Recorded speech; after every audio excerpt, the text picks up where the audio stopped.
un man que dio la cara por nosotros, que no le tiene miedo a nadie. Y sin él no podíamos echar nosotros adelante. Le damos gracias, porque es un man que apoya al campo, muchachos. Hay que dar gracias a eso, señor. Miren eso, miren, esta es la prueba de que sí nos está cumpliendo. Eso es lo que queremos reelegir en Colombia. Y tenemos que hablarlo a carta blanca, no hay por qué ocultarlo. No tenemos de qué avergonzarnos. Dice Duque esta mañana que hoy invita a todas sus fuerzas tradicionales de la política colombiana a hacer una gran alianza contra Petro. Será contra el progresismo. Yo dije ahí, están asustados. En esas tierras que hoy reciben nuestros campesinos deben producirse alimentos, deben producirse elementos que generen actividad económica en el departamento del Cesar, y nosotros lo haremos con los recursos del gobierno del Cesar. Aquí está, señor presidente, el constituyente primario.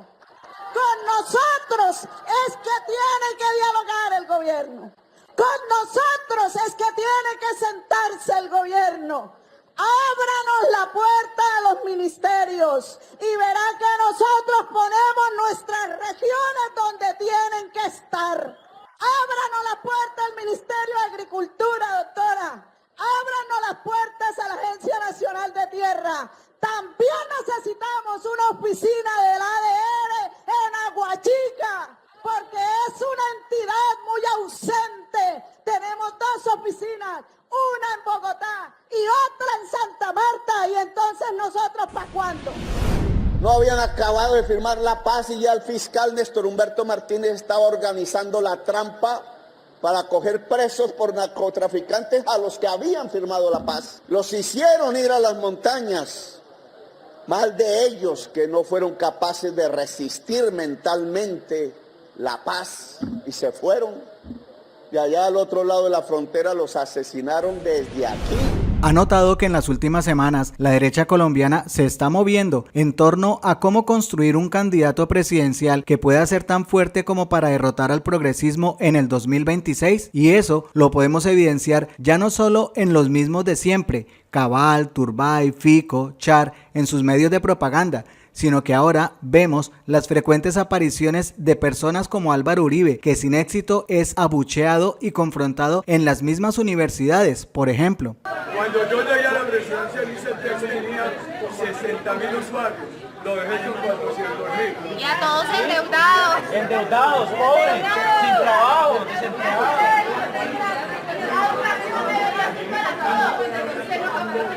Pasamos de 900.000 estudiantes universitarios a 1.700.000 en el gobierno nuestro. Vamos, Juana.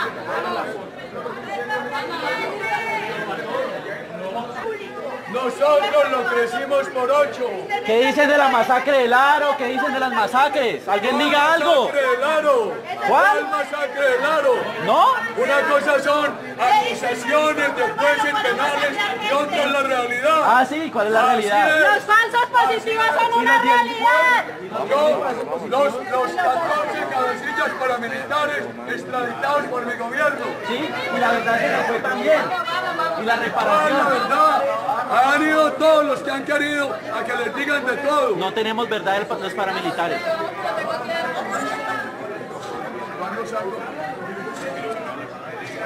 Porque vaya a ver qué debate no le respondiera.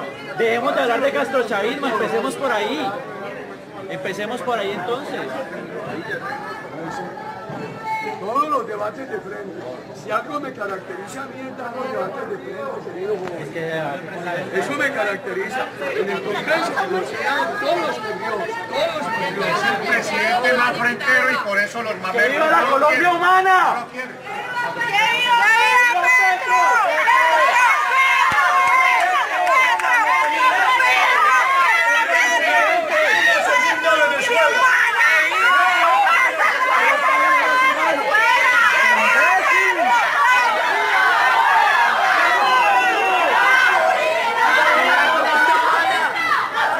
Por el otro lado está Juan Manuel Santos, que en vez de estar apoyando el cumplimiento del acuerdo de paz que él mismo firmó, está siendo un obstáculo, distrayendo a la gente y oponiéndose a una posible constituyente. Y aunque muchos creen que Santos traicionó a Uribe, la verdad es que son lo mismo. Santos nunca tocó los poderes que tras la sombra manejan al país, que el mismo Uribe ayudó a posicionar en la economía, los ministerios, las empresas mixtas, el ejército, etcétera, etcétera. Simplemente pregúntese si Santos en algún momento ayudó a combatir los problemas de fondo que tiene Colombia, aunque se le reconoce su esfuerzo por el acuerdo de paz. Pero no nos confundamos, ellos, esa clase dominante, saben que el poder no lo pueden perder y a la hora de recobrarlo simplemente se unen. Olvide de utilizar el acuerdo de paz como la excusa para convocar a una constituyente y que ojalá se olvide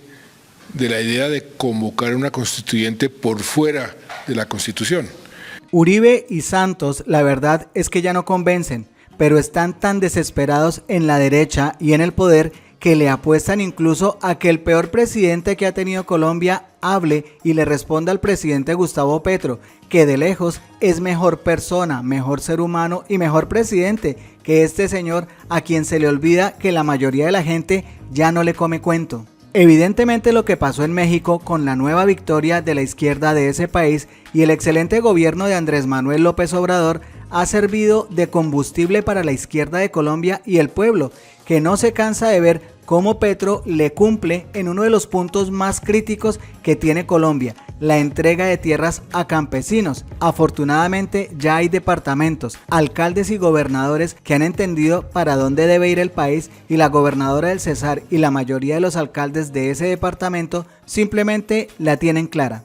Muy buenas tardes para todos y para todas. Señor presidente, es un honor para nosotros tenerlos aquí en la segunda ciudad del departamento del Cesar. A mí, en mi calidad de gobernadora, me da mucha alegría que usted esté visitando con frecuencia nuestra tierra, un departamento que ha demostrado quererlo. Hoy lo recibe la institucionalidad, más allá de los alcaldes, concejales, líderes y lideresas. Hoy está con usted el pueblo campesino del sur del Cesar y somos quienes le damos la bienvenida, señor presidente. Hemos querido ser consecuente con sus preceptos, presidente.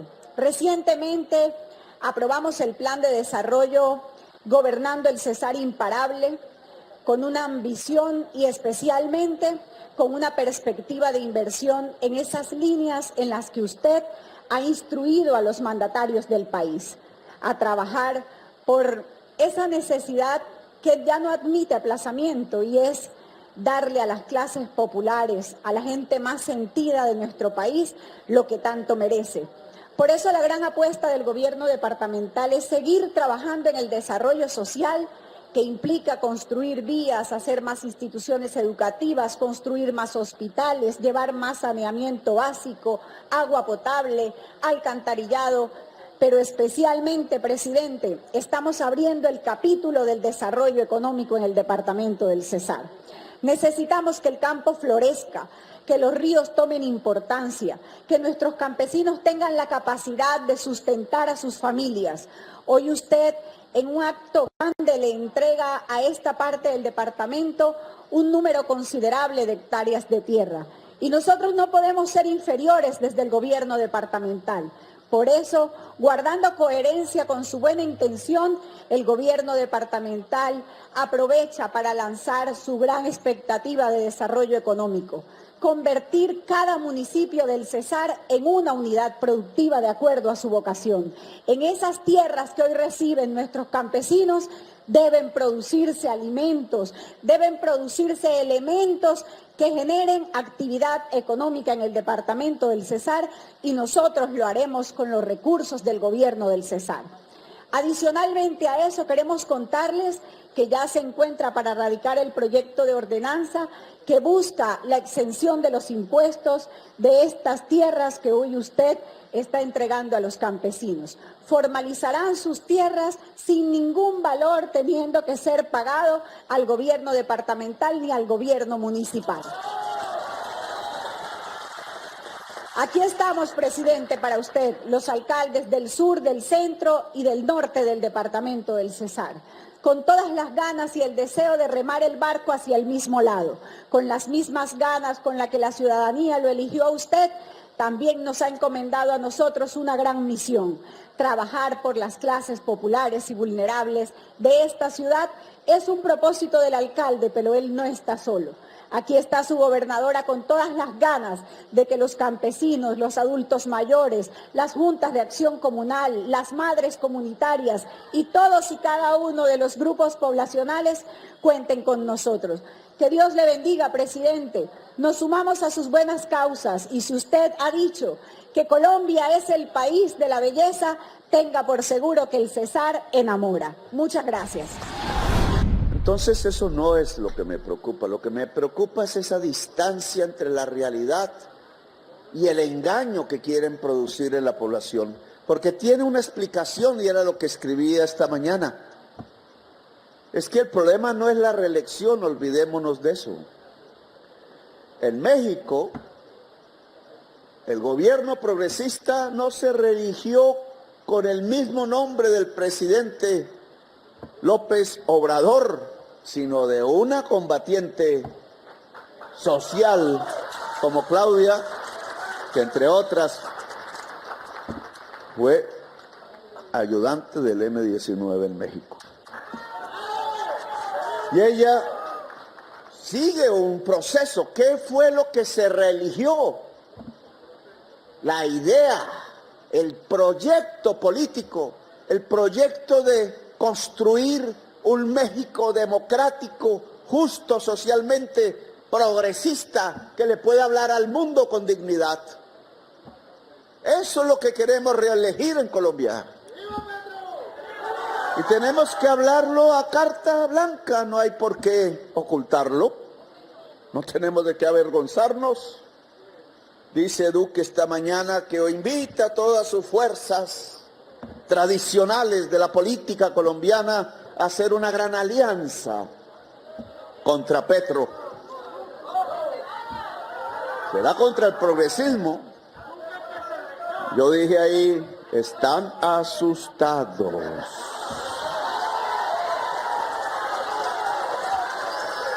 Porque si tienen que juntarse todos contra mí, ¿será porque algo bueno estamos haciendo? ¿Será porque tenemos aquí una importancia? Y yo digo sí, ¿por qué no? Restiémonos. No en la bandera y la foto de Petro necesariamente de alguien, hombre o mujer, que pueda decirse con confianza, va a continuar y profundizar sin los errores que hemos cometido por novatos, más sabiamente, más profunda y rápidamente las reformas del cambio en Colombia. Y vamos a volver a ganar en el 2026. Para eso hay que alistarse. Alistarse significa muchas cosas. Decía la compañera, levántense compañeros. Pues sí, hay que levantarse, hay que organizarse, hay que despertarse, hay que coger las fuerzas y los bríos, hay que hacer un buen gobierno, porque es a través del buen gobierno que nos van a medir. Hay que acicalar las ideas aún más. Ya puestas en la práctica, sabemos qué falla y qué no falla. Tenemos muchísima más experiencia. Podemos continuar con acierto un gobierno hacia el siglo XXI y no permitir que los que llenaron de sangre este país y estas tierras vuelvan al poder. No pueden volver, porque van a hacer lo mismo y peor. Lo mismo y peor, y eso no se les puede permitir.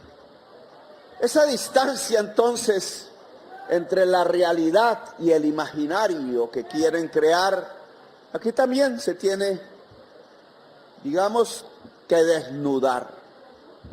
Desnudar, no, lo que no están teniendo miedo es de que yo quiera reelegirme. Ellos saben que no. Echan ese cuento a ver si logran juntar las personas que se asustan, que se dejan engañar, a ver si tienen de nuevo otro chance. Pero no, ellos tienen miedo de otra cosa. Ellos tienen miedo del cambio. No es la reelección, es el cambio lo que los aterra. Y los aterra porque han venido desde hace 41 años. No cuento de ahí para atrás, no me alcanzaría el día. Pero hace 41 años un señor costeño, Samario, muy brillante, algo olvidado porque de eso no se habla en la televisión. Esas figuras no quieren que se conozcan en Colombia, sino las mismas de siempre, la monarquía hereditaria. No, en una democracia plebeya, variopinta, como decimos, de todos los colores de la piel, han aparecido aquí líderes que han dicho cosas que han sido profundas y certeras. Hace 41 años, uno de ellos, Jaime Bateman le dicen en Santa Marta, en las selvas, tipo alto, altísimo, chistoso él, costeño, caribeño, alegre, yo diría rompedor de mitos, porque rompía la política a través de otras formas y se metía en el corazón de la gente y en el corazón del país. Planteó que era necesario hacer la paz. Nunca antes, en mucho tiempo, se había pronunciado esa palabra y esa necesidad. Él fue el primero en proponer un proceso de paz. Le llamó del diálogo nacional. Miren todo el tierrero que hay hoy porque se habla de un acuerdo nacional, que es lo mismo de hace 41 años. Él desde las montañas, desde las selvas, perseguido, era el hombre más perseguido de Colombia por lo que decía. Porque lo que proponía no era más que construir una democracia en los tiempos de una dictadura que hubo aquí, que encarceló a 10.000 intelectuales y los torturó y algunos los mató. Por eso tuvo que salir Gabriel García Márquez. Ahora algunos cantantes que les gusta otro tipo de cultura ni se acuerdan de por qué se fue. El premio Nobel de Colombia, Gabriel García Márquez, caribeño también, medio de Sucre, medio del Magdalena, paisano del mismo Jaime Bateman, del cual era amigo. Un cuento de fantasías, tanto en los libros de la literatura como en la política, que tuvo una fuerza fundamental porque desde hace 41 años estamos hablando de paz. Miren la fuerza de esa idea. Que López, ni que Miquelsen, ni que Santos, ni que Uribes, ni mucho menos que Duques, dentro de ese lapso de tiempo, 41 años, el ser humano que en Colombia ha podido depositar una idea fundamental de fuerza que ha movido la historia de Colombia, para bien o para mal, es ese costeño caribeño, Jaime Bateman, que le hizo entender al pueblo colombiano desde ese entonces, ya los jóvenes no estaban en esa época, que la paz era el objetivo fundamental y que la paz era la transformación real de la sociedad y del Estado colombiano. 41 años han pasado, ahí de por medio procesos de paz, bastantes. Que era el que él fundó. Ahora se para gente diciendo, oiga, ¿por qué sacan las banderas? Quieren prohibirle las banderas al movimiento que a través del voto popular fue la mayoría de la Asamblea Nacional Constituyente que hizo la Constitución que hoy rige. A ese punto ha llegado la estrechez mental no es simbólica, es un incumplimiento. Porque apenas se firmó ese acuerdo de paz, asesinaron a Carlos Pizarro, asesinaron al compañero Rincón aquí en Aguachica, a muchos compañeros nuestros aquí en el sur del Cesar, amigos míos, y que se creó la Constitución a través de la Constituyente y fuimos mayoría, hicimos y escribimos que debía construirse en Colombia un Estado social de derecho. Y de nuevo incumplieron. No construyeron un Estado social de derecho, construyeron un gobierno neoliberal y paramilitar untado de sangre y cocaína, haciendo dineros y negocios con el erario público, con el erario. Se dedicaron a robar la plata. Se dedicaron a hacer de la salud, de las pensiones, negocios de banqueros. ¿Qué campesino tiene hoy una pensión en Colombia? En estos lugares remotos de cualquier lado del país, si alguien se enferma, ¿cuál EPS lo lleva al hospital? ¿Lo atiende correctamente? Esa plata se va a engordar unas personas que hoy quieren derribar este gobierno. En vez de Estado social de derecho que dice y ordena la Constitución del 91, ordena que el trabajador agrario tenga acceso a la propiedad de la tierra, ordena una reforma agraria. Hoy no existe. Y esa distancia entre la orden en las palabras de la máxima ley de la República y la realidad se llama incumplimiento. Incumplen. Volvieron a firmar otra paz con la FARC en el año 2016. No habían acabado de firmar la paz y ya el fiscal Néstor Humberto Martínez estaba organizando la trampa para coger presos por narcotraficantes a los que habían firmado la paz. Los hicieron ir a las montañas. Mal de ellos que no fueron capaces de resistir mentalmente la paz y se fueron. Y allá al otro lado de la frontera los asesinaron desde aquí, lo cual es un crimen que ninguna fiscalía ha investigado, porque la fiscalía fue la que organizó el proceso a través de su cúpula, la cúpula del señor Néstor Humberto Martínez. Trampa, incumplimiento, otra vez. Y hoy los señores del ELN allá en Caracas firman un primer acuerdo balbuciante, con el debido respeto. Algunos ni se lo creen, pero se lee el texto, no dice más, sino que hay que hacer unos cambios en la economía, en la sociedad y en el Estado. Y ya se levanta todos los gremios o parte de sus gremios, y ya se levantan las voces de los adictos al poder y la violencia a decir que eso no puede ser, que como la paz implica cambios. Es lo que acaba de debatirse cuando yo dije que había que convocar el poder constituyente. ¿Cómo así dicen? ¿Cómo va a convocar el poder constituyente? Aquí no se necesitan cambios, dicen. Pues la única manera de mantener la violencia y profundizarla es no haciendo cambios, es dejando las cosas como están.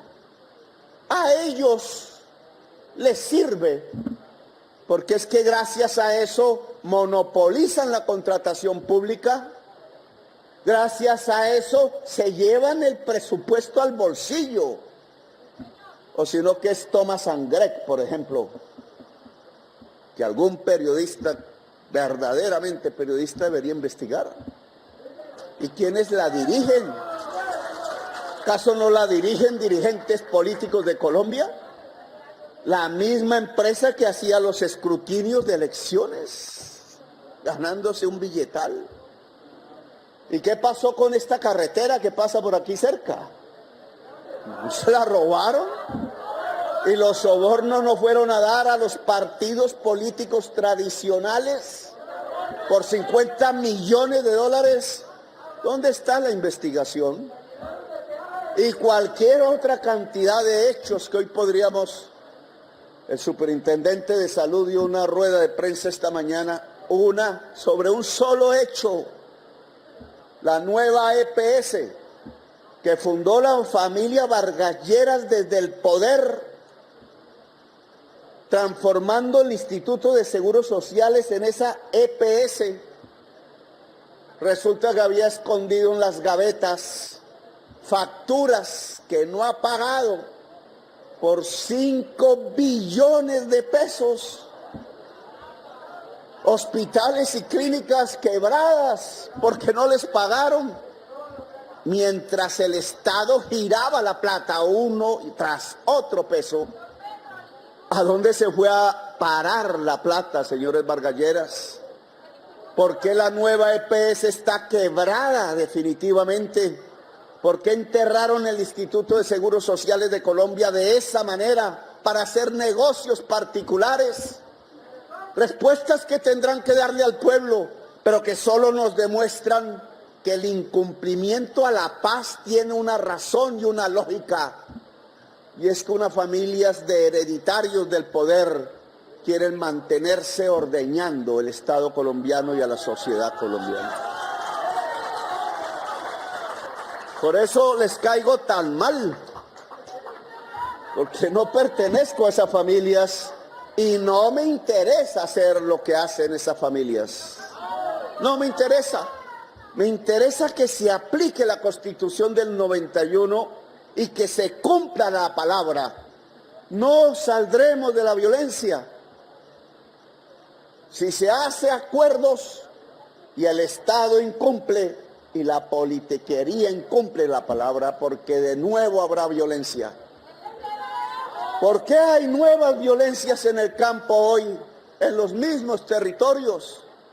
No es porque Petro creó esas organizaciones, ya estaban, nos toca lidiar con ellas.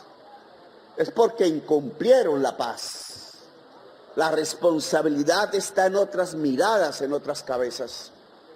Uno de esos incumplimientos fundamentales es la reforma agraria. Primer punto del acuerdo de paz del 2016, pero ya estaba escrito en el artículo de la Constitución Nacional que ordenaba el acceso a la propiedad, derivado del proceso de paz con el M-19 y de la voluntad popular constituyente. Porque fue el poder constituyente el que hizo la Constitución que hoy nos rige. Igual que citado fue el poder constituyente el que terminó diciéndole no a los primeros acuerdos de paz en un acto terrible de la sociedad colombiana que yo llamaría el suicidio. Y fue a través de reconocer ese error que el mismo poder constituyente eligió a Petro presidente para que se pudiera construir por fin la paz en Colombia. Ahora se asustan del poder constituyente. El poder constituyente no es una asamblea es un medio de expresión del poder constituyente, que puede ser un referendo, que puede ser un cabildo, que puede ser una gran movilización nacional. Poder constituyente es que el pueblo decida, que se coloque en la actitud de entrar a decidir sobre los grandes problemas nacionales. ¿Por qué? Porque van 41 años de incumplimiento. Porque el Estado social de derecho está por hacerse. Porque la posibilidad de que la sociedad colombiana sea de verdad la dueña de Colombia no está hoy todavía escrita, ni se vive todavía en realidad.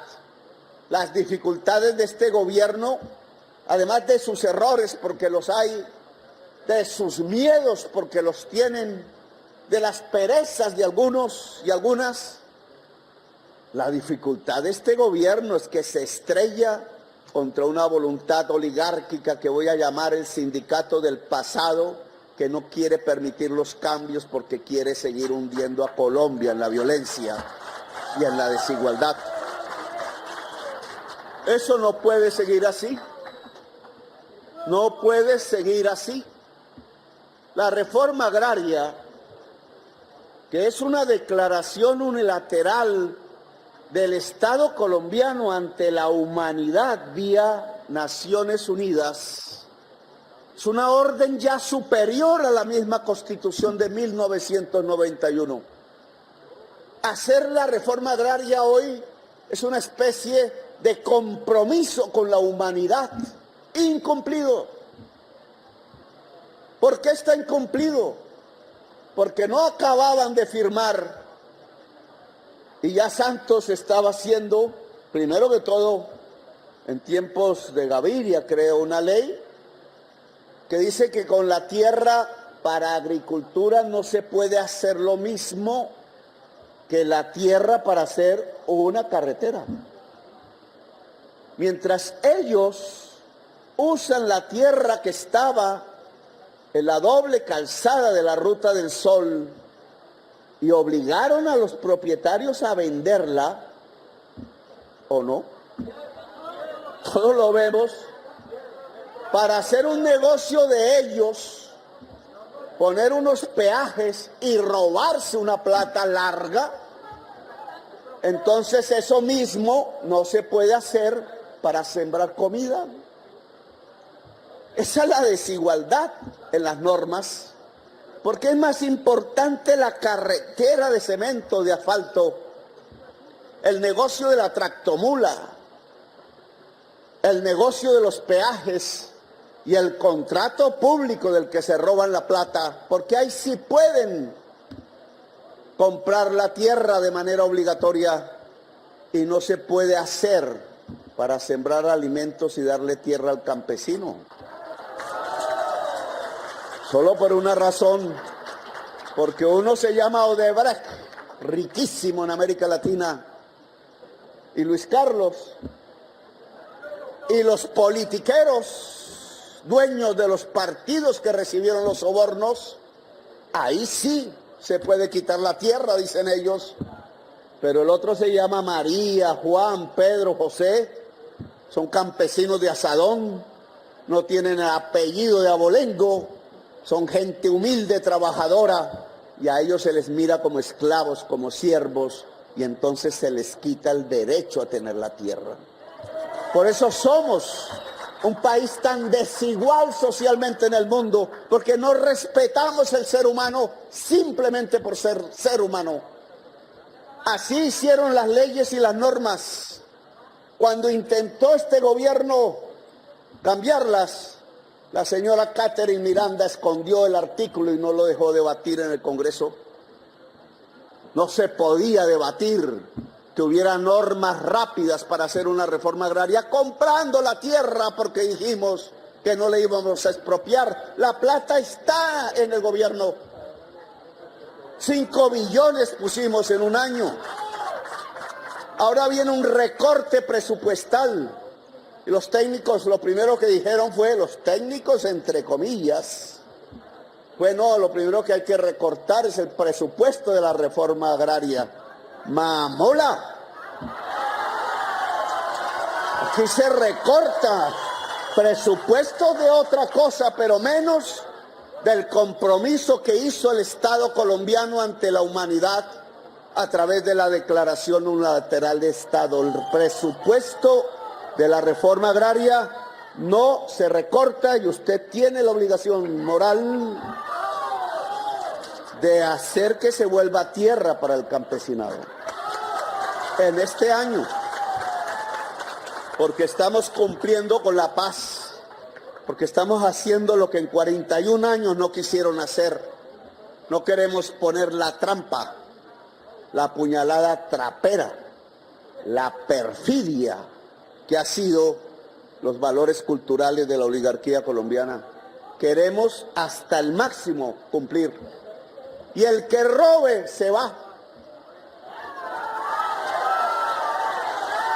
Yo mismo lo entrego a la justicia y coloco una condición en esos llamados principios de oportunidad. No es una condición, es una solicitud Pero somos la víctima como nación. Le robaron, fue a la nación el dinero. Como víctima de la nación, tienen que devolver hasta el último peso de lo que se robaron. Ya daño político suficiente nos hicieron a mí y a quienes queremos seguir luchando con dignidad por este país. Pero no se repite. Ninguno puede salir incólume como tantos ladrones de cuello blanco han salido en Colombia si toca un peso del pueblo. Porque aquí nos eligieron fue para que ese peso del pueblo se vuelva riqueza del pueblo, no riqueza particular. La reforma agraria, por tanto, es una orden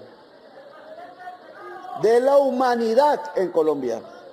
Es el único camino que tenemos realmente para construir producción, democracia y paz.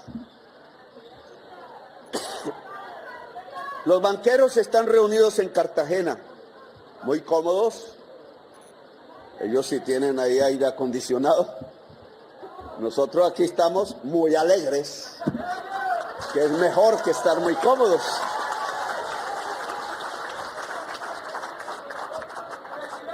Pueden interlocutar los dos escenarios. Indudablemente, lo que nosotros estamos proponiendo es diálogo nacional desde hace 41 años, o acuerdo, pero el acuerdo no es que aquí nos arrodillamos ante ellos. El acuerdo es de tú a tú. El Banco de la República viene alzando la tasa de interés real. No confundir con la nominal, ahí donde engañan al pueblo. La inflación la hemos rebajado de 13 a 6.75, algo está. Y la tasa de interés la han rebajado de 11 a 9, 8 y pico. Es decir, ha caído más la inflación que la tasa de interés nominal. ¿Eso en economía qué significa? Que la tasa de interés real, que es la tasa nominal sobre la inflación, ha subido. Cada vez es más tasa de interés. Y van estrangulando la producción. Van arruinando empresas que dejan de pagar los primeros, los que se metieron a una deuda de una casa, van quedando ahorcados. Y entonces dejan de pagarle al banco.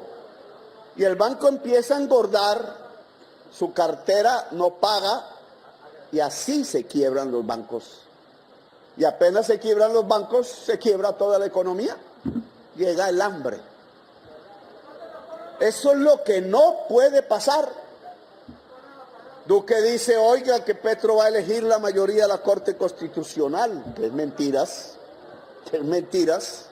pero él sí eligió la mayoría de la Junta del Banco de la República y hoy la aplican y le hemos solicitado que no lo hagan, porque es que el primero que se va a quebrar es la banca privada de Colombia y los señores Luis Carlos Sarmiento y los señores del FEA y otros, los señores Gilinski, etcétera.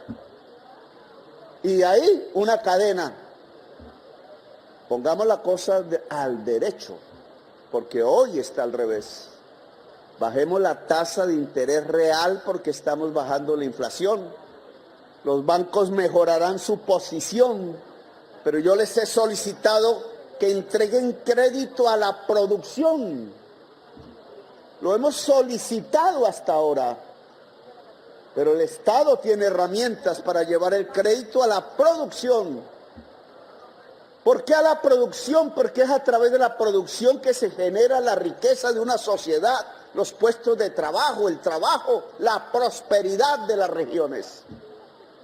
Y la producción es agricultura, es industria con vivienda, es turismo. Es ahí donde tenemos que centrar el esfuerzo de la economía colombiana. Ya nosotros no podemos vivir del carbón. ¿Cuántas minas ya han cerrado en el Cesar?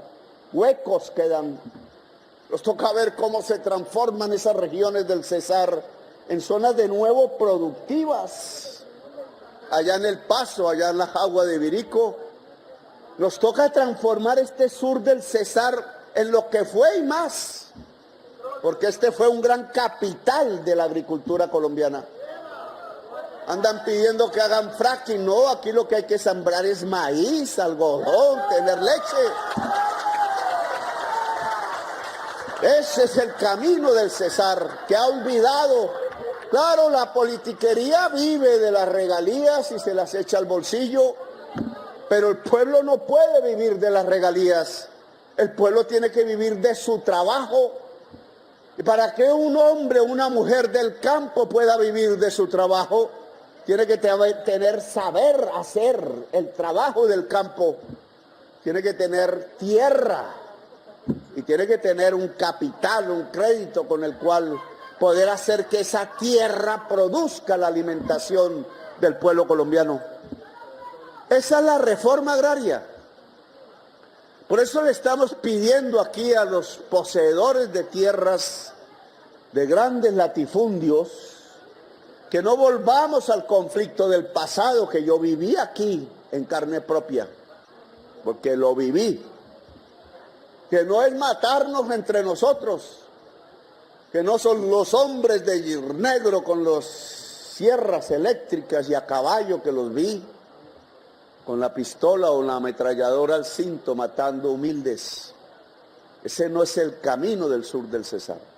Tampoco el secuestro, tampoco la agresión entre las personas. La humanidad empezará a ser humanidad cuando deje de matarse a sí misma. Entonces el camino es encontrarnos un acuerdo. Ya hay un poco de viejos hacendados cuyos hijos no quieren la tierra porque les gusta más, ¿cómo se llama? Bueno, Karol G y tal, bueno, les gusta. Y quieren estar allá bailando en esas vainas y vivir en Miami y todo eso.